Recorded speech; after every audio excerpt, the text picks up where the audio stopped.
저희 회사의 창업 이념, 창업을 할 때 가장 기본적으로 제가 생각했던 부분이 첫째는 생존이라는 겁니다. 생존.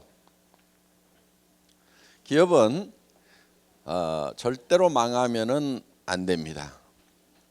반드시 살아 있어야 되는 거예요.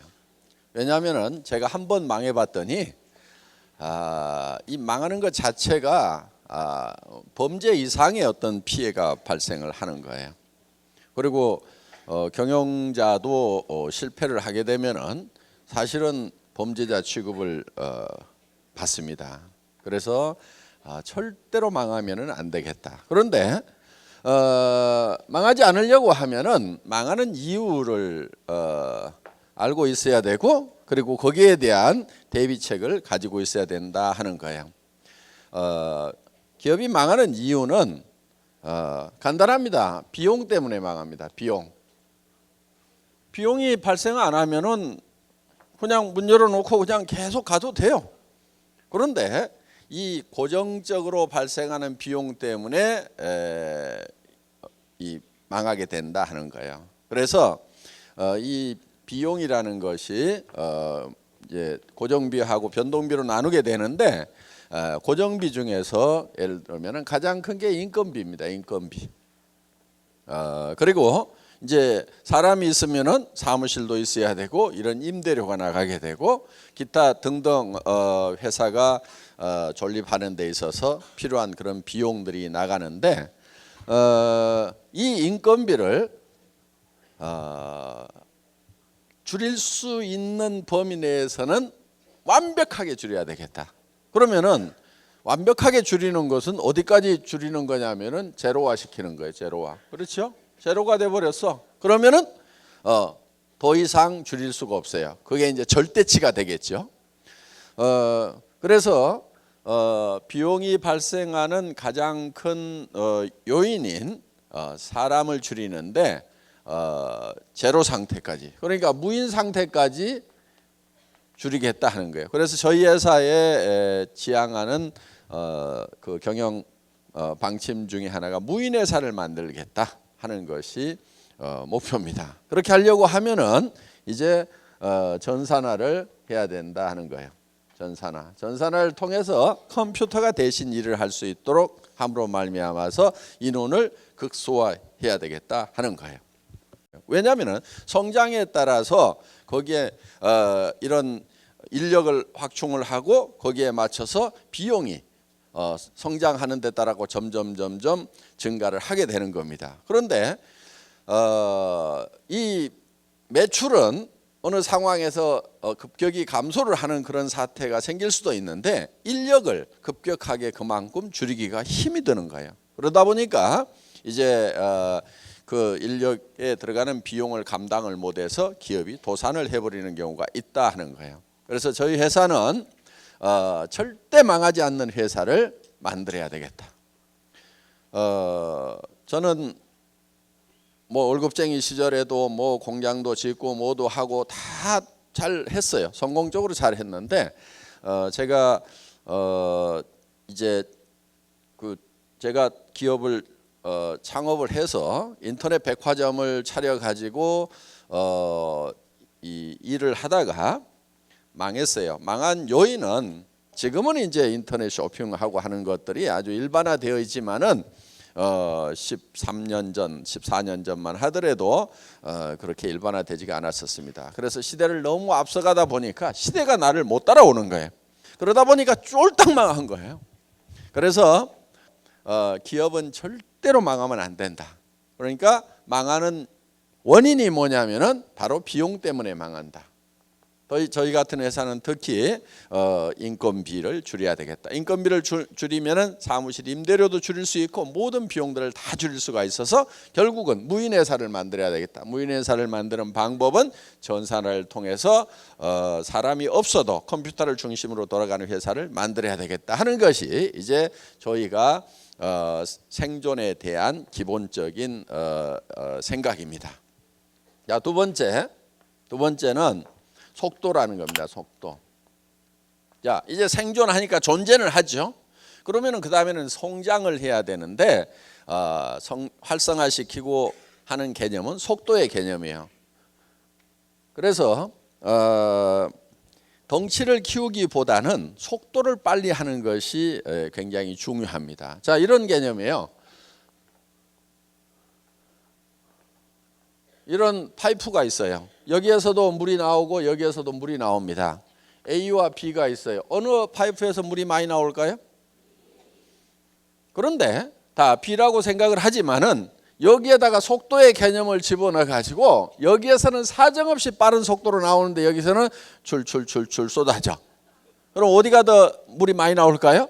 A가 더 많이 나올 수 있다 이거예요. 이 파이프의 사이즈는 B용이라고 볼 수가 있고 이 비용은 적게 들이고 속도를 늘림으로 말미암아서 효율을 증대시킨다는 이런 개념입니다. 그래서 이런 인프라를 늘리는 것이 아니고 속도를 증가시킴으로 말미암아서 효율을 높이겠다 하는 그런 이제 효율적인 측면이 있고요. 그다음에 또 한 가지는 우리가 조직을 성장시키는 방법에 있어서 곱셈의 법칙. 그러니까 보통은 덧셈으로 이렇게 나갑니다. 그리고 우리 머리 구조가요, 더하기 빼기는 아주 능숙하게 정확하게 하는데 곱하기의 개념이 감이 잘 안 잡혀요. 우리의 감각하고 실질적인 곱하기의 결과하고는 차이가 굉장히 많습니다. 예를 들면은 월급을 주는데 오늘 1원, 2일 날은 2원, 3일 날은 4원, 4일 날은 8원 이렇게 해가지고 31일까지만 주면은 월급이 얼만큼 될 것인가 하는 거예요. 계산을 해보면은 20억이 넘어갑니다. 자, 여기 보세요. 네. 그러니까 우리가 생각할 때 오늘은 1원, 그 다음 날은 2원, 그 다음 날은 4원, 8원, 16원, 32원 뭐 이렇게 가면은 사실은 첫날 1원으로 시작했으니까 30일 돼봐야 뭐 몇백만 원 되겠지. 우리 머리는 되게 그렇게 생각을 밖에 감이 안 와요. 그런데 실제로 계산을 해보면은 31일 한 달만 그렇게 가더라도 20억이 넘는 돈이 발생을 한다 하는 거예요. 그러니까 우리의 사업의 성장 속도는 곱셈의 법칙이 적용이 되고 있다 하는 겁니다. 승수가 적용이 되고 있다 하는 거예요. 그렇기 때문에 이게 이제 이 계산이 잘 되는 머리를 가지고 있어야 됩니다. 그래서 뭐를 믿어야 되냐면 자기의 감각을 믿는 것이 아니고 이 수학이 계산해 놓은 이거를 믿어야 되는 거예요. 그러니까 이 세상은 어떻게 보면 수학으로 만들어졌다고 하죠. 어마어마하게 높은 빌딩 짓죠. 한 100m 넘어가는 빌딩 짓죠. 그거 수학으로 계산하니까 그걸 짓는 거예요.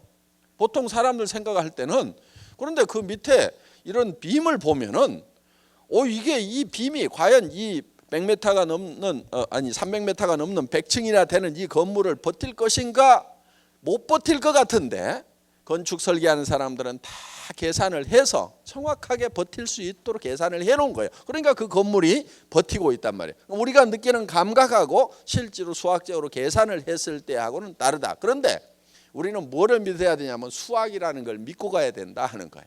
그래서 내가 어떻게 7천만 원을 버냐 5천만 원을 버냐 말도 안 된다. 여러분들의 감각으로는 말이 안 될 수가 있어요. 그렇지만 여러분들이 믿어야 될 거는 수학을 믿어야 된다는 거예요.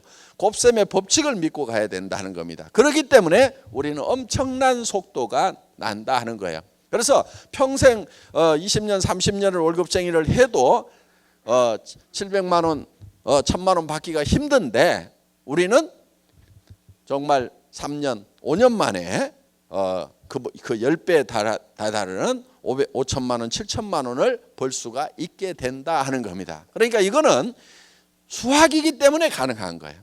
수학이기 때문에. 뭘 믿어야 돼요? 내 감각을 믿어야 돼요? 아니면 수학을 믿어야 돼요? 수학을 믿어야 된다 하는 거예요. 자, 세 번째는 우리가 이 조직을 성장을 시킬 때 이거를 전달하는 방법이 병렬로 전달이 된다 하는 거예요. 병렬. 지금까지 이 사업을 전개하는 방법들을 보면은 대개가 직렬로 이렇게 전달이 됐었어요. 그러니까 내가 뭐를 배우고 그 다음 사람한테 배운 것을 또 가르치고 또 가르치고 또 가르치고 이렇게 해온 거예요. 그러다 보니까 이거를 배우는데 몇 달이 걸려요. 그래서 또 가르치고 이렇게 했는데 우리는 이거를 어떻게 하냐면은 동시에 가르치는 거예요. 동시에. 이게 이제 동시에 하는 것이 이런 세미나 시스템입니다. 자, 이번에 와서 들어봤죠? 이거를 배워가지고 그 다음 사람한테 자기가 가르치려고 하면 6개월, 1년 들어야 됩니다. 그래도 안 되는 사람은 끝까지 안 돼요. 자, 그런데 내가 이달에 들어보고 야 이거 괜찮다. 그러면 다른 사람한테 뭐라고 얘기하냐면 가서 들어보자.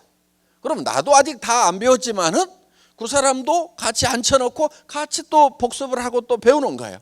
그리고 그 다음에 또 데려와가지고 또 같이 배우고 이렇게 해서 거의 동시에 이 세미나라는 시스템을 통해서 병렬로 동시에 정보를 공급을 해주는 시스템이다 하는 거예요. 그 다음에 또 하나는 두 번째는 방송 시스템이에요. 방송 시스템. 우리는 먼 거리에 있는 사람들이라든가 또 반복 교육을 하는 데는 이 방송 시스템이 굉장히 유효하다 하는 겁니다. 그래서 여러분들이 직접 설명을 하는 것이 아니고 이런 방송 시스템을 여러분들이 활용을 할 수가 있고 그 다음에 이 방송 시스템 중에 VOD가 있어요. VOD. 우리 홈페이지에 들어가면은 여러분들이 VOD가 있고 그거는 스마트폰으로도 바로 다운받아 가지고 여러분들이 이 스마트폰에서도 보여줄 수가 있어요. 우리는 그런 우수한 컨텐츠를 가지고 있어요. 자, 제품 품질이 좋죠. 가격이 싸죠. 그 다음에 회사의 이런 경영 철학이라든가 마인드가 확실하죠. 이런 것들을 전달해 줄 수 있는 내용들이 많아요. 그렇기 때문에 이런 정보 전달 시스템만 갖추게 되면 굉장히 빠른 속도로 우리가 기존의 업체들을 추월해 나갈 수가 있다 하는 겁니다. 그들이 예를 들어서 60년 걸린 것을 우리는 10년, 20년이면 따라잡을 수가 있다 하는 거예요. 자, 이렇게 해서 이런 방송 시스템 이런 것들이 바로 병렬로 사업을 전개를 시키는 겁니다. 그래서 속도가 굉장히 빨라진다 하는 거예요. 자, 망하지 않도록 만들었고 그 다음에 성장할 수 있도록 만들었고 그 다음에는 그 같이 창출된 것을 나누어야 되는 거예요. 그게 이제 세 번째 균형이라는 겁니다. 균형.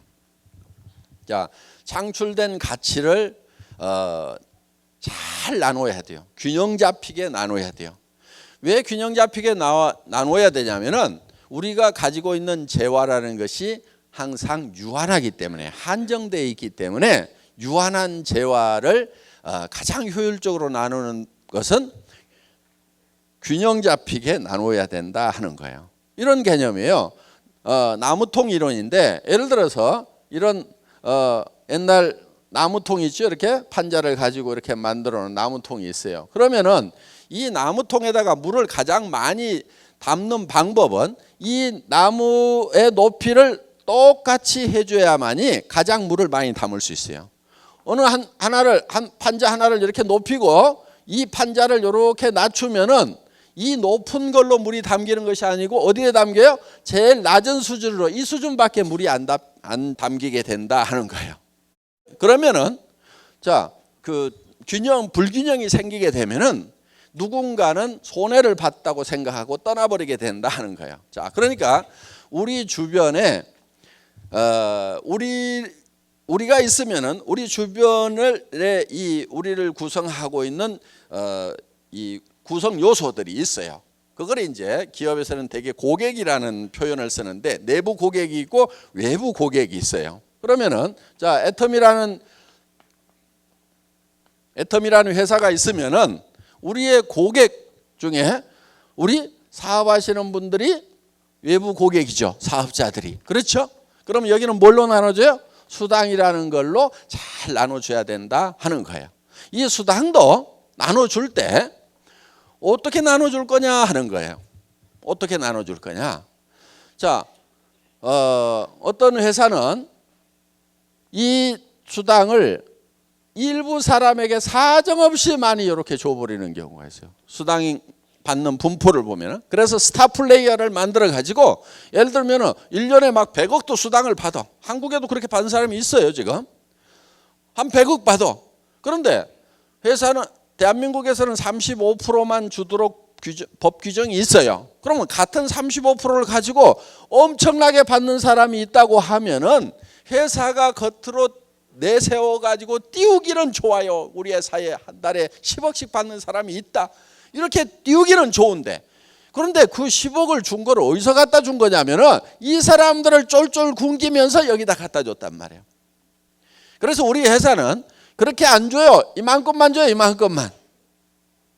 그 대신에 어디를 많이 주자? 여기를 많이 주는 거예요. 여기를 이렇게.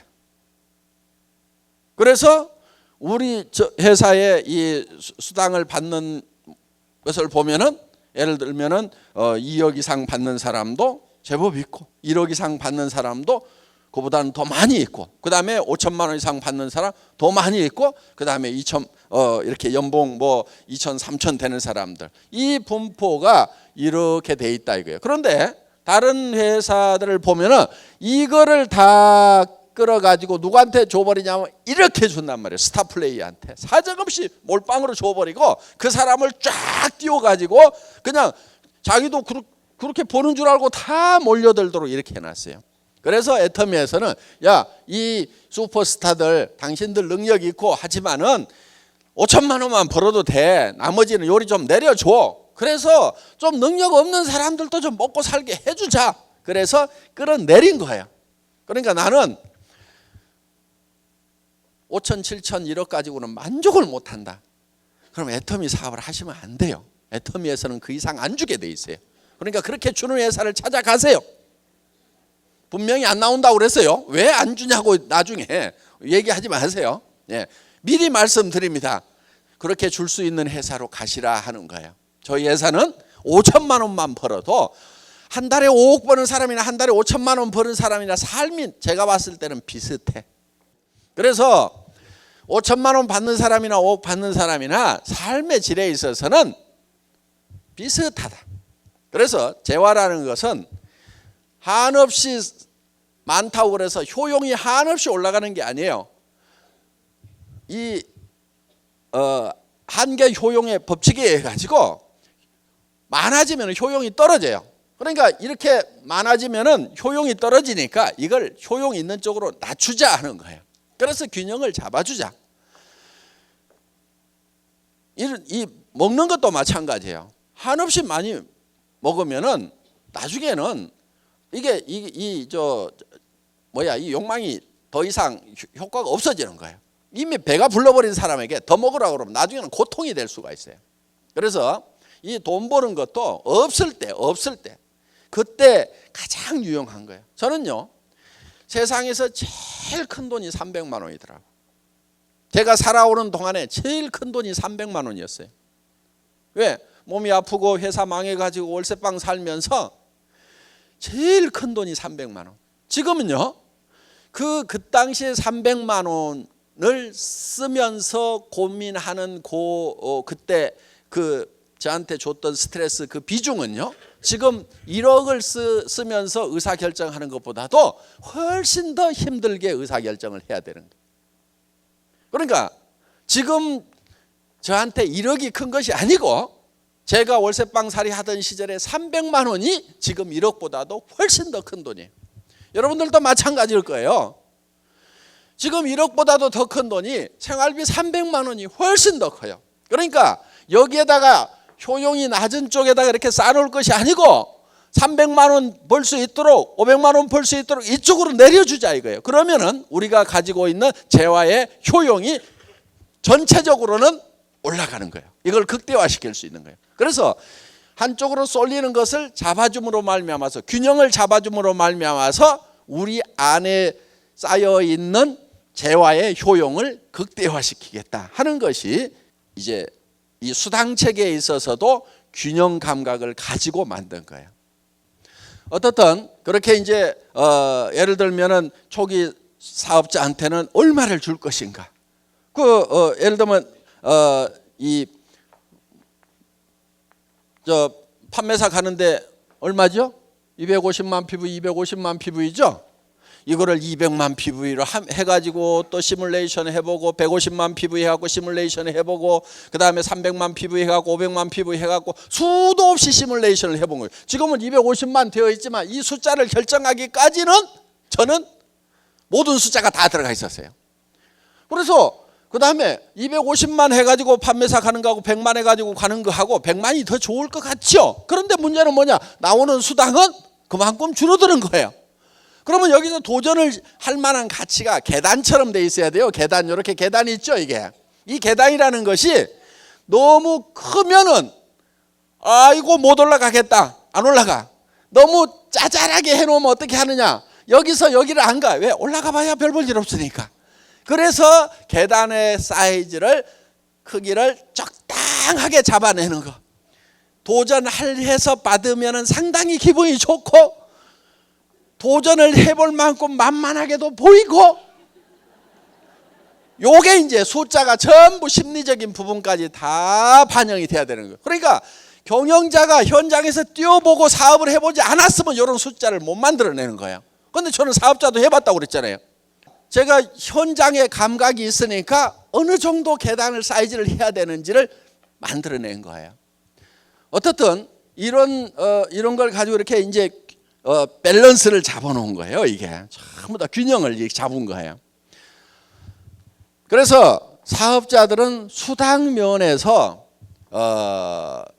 이 균형을 잡는데 위에하고 중간하고 밑에하고를 어떻게 해놓을 거냐. 그런데 밑에다가 너무 많이 주다가 위에가 적어버리면은 안 해버려. 그렇죠. 그 다음에 밑에를 조금 주고 위에를 너무 많이 주면은 밑에서 힘들어서 나자빠져. 그러면 위에 올라갈 수가 없어.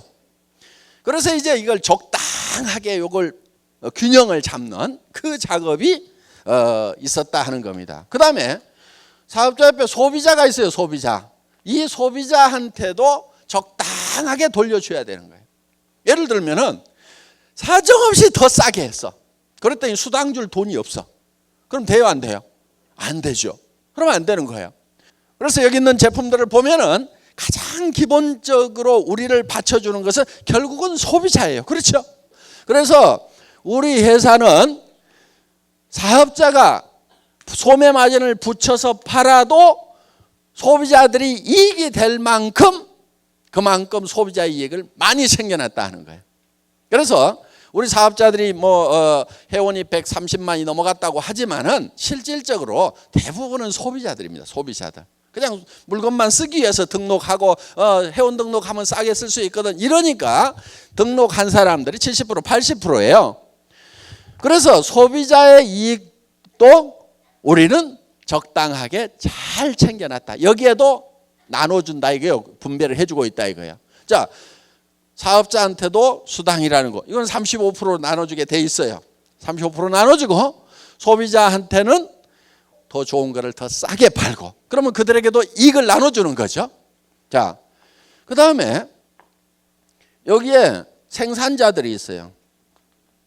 이 생산자에게도 이익을 나눠줘야 돼요. 유통업자가 칼자루 쥐고 있다고 그래가지고 사정없이 두들겨 패가지고 다 빨아먹어 버리면은 그럼 생산자가 살아요, 못 살아요? 죽어버려요. 그러니까 그렇다고 생산자가 거품 붙여가지고 바가지 씌우도록 놔두면 절대 안 되죠. 그거는 안 되지만은 생산업체가 죽어버릴 만큼 빨아먹어버려도 안 된다 이거예요. 그러니까 여기도 적당하게 균형 잡힌 분배를 해줘야만 된다 하는 겁니다. 이렇게 해서 어떤 재화가 이렇게 쓰이게 되면은 거기에 따른 다시 동기가 유발이 돼가지고 추가적인 액션이 나옴으로 말미암아서 이것이 우리에게 더 큰 이익으로 돌아올 수 있도록 피드백 될 수 있도록 해야 된다 하는 겁니다. 자, 여기에 물류회사라든가 여기에 우리 옆에 이렇게 우리한테 벌어먹고 사는 사람들이 많이 있어요. 이 사람들에게도 이익을 적당하게 나눠줘야 된다 하는 거예요.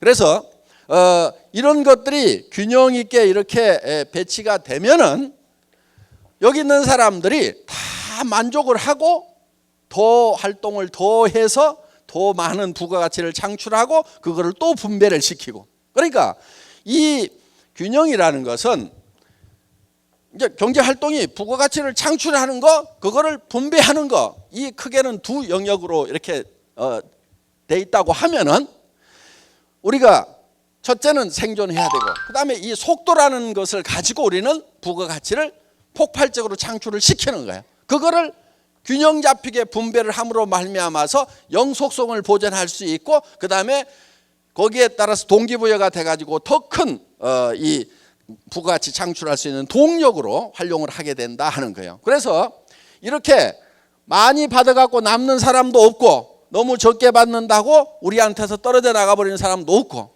자, 여기에는 경영자도 있겠죠. 경영자. 그렇죠? 저도 좀 나눠 먹어야 돼요? 안 먹어야 돼요? 안 준다고요? 나 안 해. 그럼 나도. 근데 너무 많이는 안 주더라도 재미가 있을 만큼은 줘야 돼. 그렇죠? 많이 버는 것이 맞다고 그래가지고 한없이 소유를 해야 되느냐? 그건 아니에요. 그거를 다시 2차 분배를 해줘야 되는 거예요. 예를 들면은 장애인 참석해요? 못해요? 못해요. 그 다음에 20세 이하 어린이들 사업 못하게 돼 있어요. 그런데 소년 소녀 가장이야. 그 다음에 연세가 너무 많으셔가지고 여기까지 오시지도 못하는 노인네들도 있어. 그러면 이 시스템에 참여 못하는 사람들에게는 별도의 분배 시스템을 가지고 있어야 된다 이거예요. 그래서 그거는 우리 법인도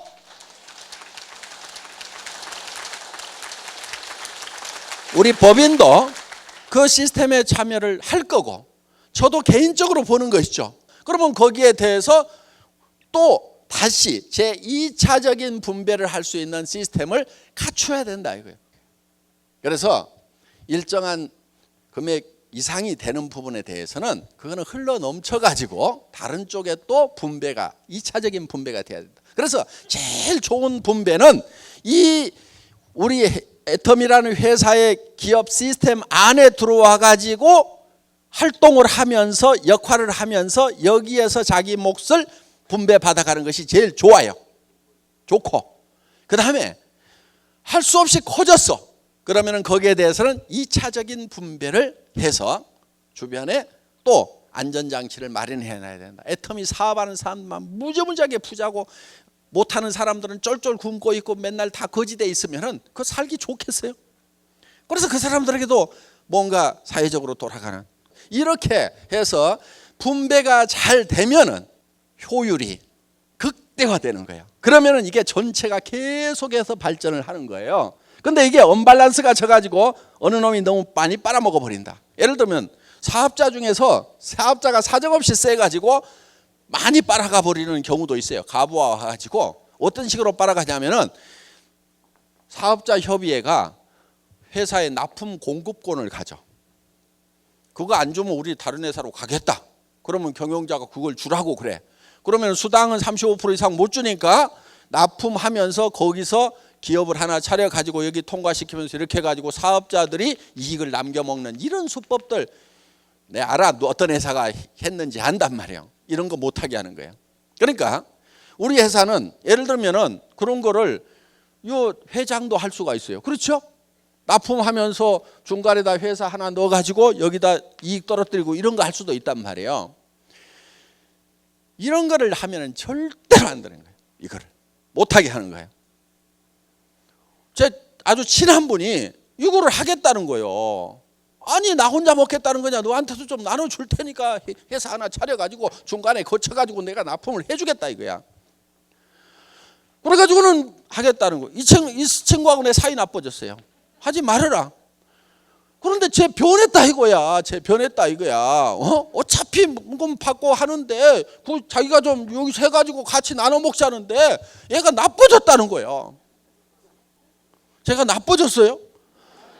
안 나빠진 거예요. 그래서 너하고 사이 안 좋다네요. 안 좋아졌어. 내가 이렇게 얘기했어. 그거 네가 그거 하면은 내 동생들이 가만히 있겠냐? 그렇죠? 삼촌이 가만히 있겠냐? 조카들이 가만히 있겠냐? 어이 큰아버지 작은아버지 나도 좀 해먹읍시다 하고 벌떼처럼 달라들 건데 누구는 해주고 나는 안 해주냐고. 너하고 원수 안 되려고 내가 이걸 해주면은 주변에 있는 사람들하고 다 원수 된다 이거야. 그러니까 이런 걸 하면 안 되는 거예요. 사업자분들도 뭐 아이템 가져가지고 중간에서 마진 남겨 먹으려고 하는 사람들이 있어요. 그거는요 될 일도 안 돼. 그렇게 하면 안 해버려. 그거는 제가 일부러 그 아이템 안 실었으면 안 실었지 그런 시스템은 절대 안 만들어요. 그러니까 여기에서 역할이 없는데 이 부가가치 창출을 못하는 그런 데다가 누수되는 거 이거를 철저하게 막아야 돼. 첫째는 막아야 돼. 그 다음에 균형 잡힌 분배를 해줘야 된단 말이에요. 그러니까 여기에서 어떤 역할을 하느냐에 따라 가지고 하는 만큼 그만큼을 적당하게 줘야만이 이 효용이 극대화가 될 수가 있다 하는 거예요. 그런 측면에서 지금 우리는 이제 균형이라는 것을 생각을 하고 경영을 하고 있다 하는 겁니다. 여기까지 하도록 하겠습니다. 수고하셨습니다.